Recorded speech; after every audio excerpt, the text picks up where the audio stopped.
Hi everyone, welcome back to care classes. आज हम देखेंगे क्विकली क्लास 6 का chapter number 12 electricity and circuits.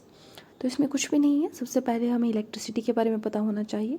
तो electricity is actually the flow of current. Current flow करता है, उसको हम इलेक्ट्रिसिटी कहते हैं। और ये करंट फ्लो ऑफ इलेक्ट्रॉन की वजह से भी जाना जाता है।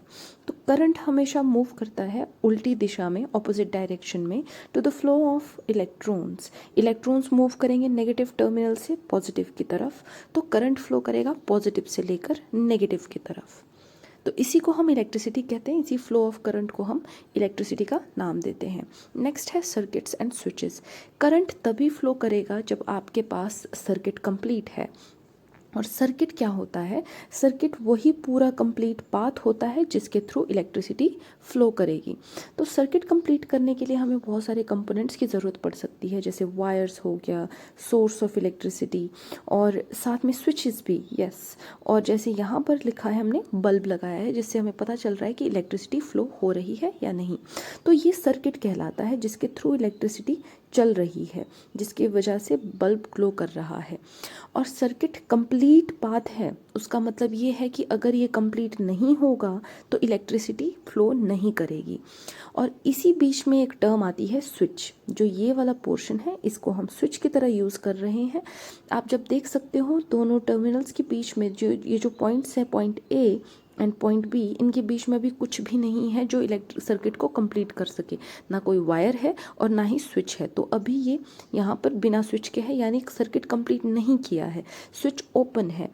बट जैसे ही आप स्विच को क्लोज कर दोगे, यानी कि ये पिन आपने यहाँ पर लगा दी, सर्किट कंप्लीट हो गया है ए और बी पॉइंट में।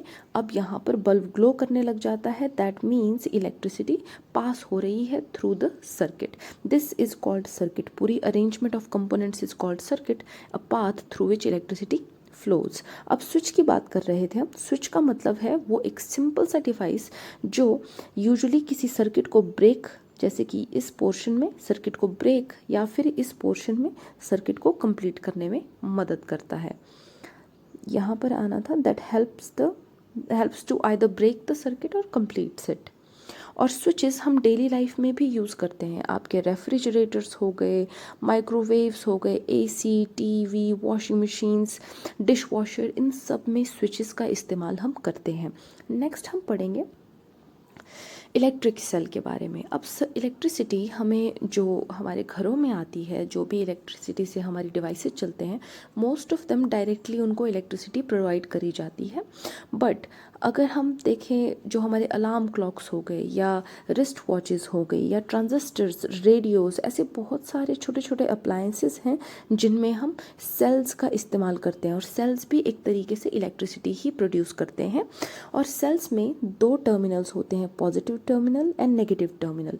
पॉजिटिव टर्मिनल का पता कैसे लगाएंगे? जो मेटल कैप होगी सेल की, जैसे कि आप इस डायग्राम में देख सकते हो, ये पॉजिटिव टर्मिनल होता है। और जो दूसरी साइड होगी मेटल डिस्क, वो नेगेटिव टर्मिनल कहलाती है। और इन इलेक्ट्रिक सेल्स के अंदर इलेक्ट्रोलाइट्स भरे होते हैं। कार्बन इलेक्ट्रोड जैसे इस सेल में भरा हुआ है।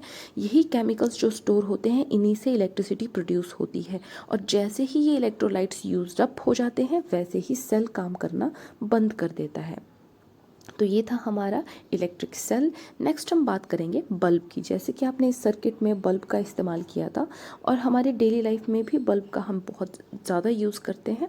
तो आपको पता होना चाहिए, बल्ब कुछ भी नहीं है, बस ये सर्किट के बीच में एक लगा लेते हैं हम, जिसमें एक फिलामेंट होता है। और ये फिलामेंट जब ग्लो करता है तो हमें पता चलता है इलेक्ट्रिसिटी आ गई है और सर्किट कंप्लीट है, और फिलामेंट ग्लो कर रहा है क्योंकि लाइट आ रही है, इलेक्ट्रिसिटी से मिल रही है।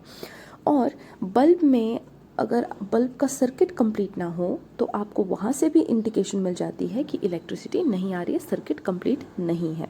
तो बल्ब का बस इतना ही काम था। It glows only when current flows through the circuit and it contains a filament which is a thin wire that gives off light. ये लाइट जो देती है वो हमें फिलामेंट के थ्रू मिलता है।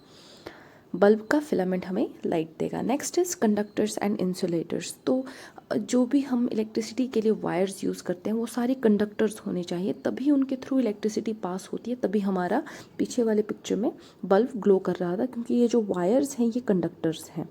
नेक्स्ट हम देखते हैं कंडक्टर्स और इंसुलेटर्स का मतलब क्या है और उनके कुछ एग्जांपल्स देखते हैं। कंडक्टर्स का मतलब वो होता है ऐसे मटेरियल्स जो अपने थ्रू इलेक्ट्रिसिटी को पास होने देते हैं, और इंसुलेटर्स वैसे मटेरियल्स होते हैं which do not allow electricity to pass through them. और हमारी बॉडी भी एक तरीके की कंडक्टर है इलेक्ट्रिसिटी की, इसलिए हमें कोई भी इलेक्ट्रिक अप्लायंस को हैंडल करते हुए केयरफुल रहना चाहिए।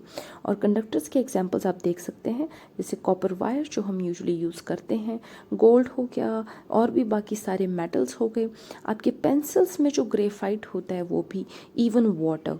और इंसुलेटर्स में आपके आ गया है glass, plastic, ceramics, rubber, fabrics, would, wool, cork, paper, ये सारे के सारे इंसुलेटर्स हैं, इनके थ्रू इलेक्ट्रिसिटी पास नहीं होती है।